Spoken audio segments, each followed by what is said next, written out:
আজি মই আছোঁ ৰঙাগড়াৰ ভিতৰত থকা এজন দাদাই মোক নিমন্ত্ৰণ কৰি আনিলে আৰু তেওঁৰ ঘৰ এতিয়া মই এটা বিশাল মৌমা এটা এতিয়া মই ইয়াত বাকচত সোমোৱাম, আপোনালোকে চাব।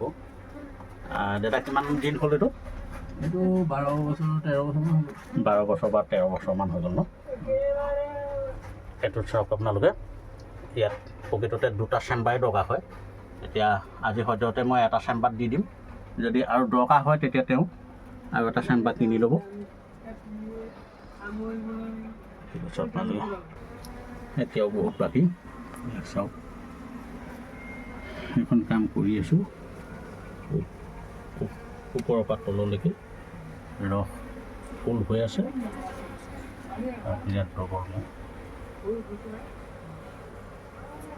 4 লাখ বৰ মৌ। আৰু মই চৰিয়া উলিয়াইছোঁ অকল ৰখি, অকণমান পোৱালি চাক আছে আৰু বাকী ৰখি ভৰপূৰ। ইয়াতে মই কাম চলাই আছোঁ। চাব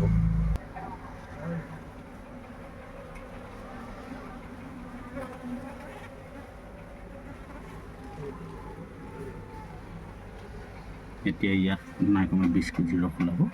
আপোনালোকে চাব পৰ্যায়ক্ৰমে ভিতৰো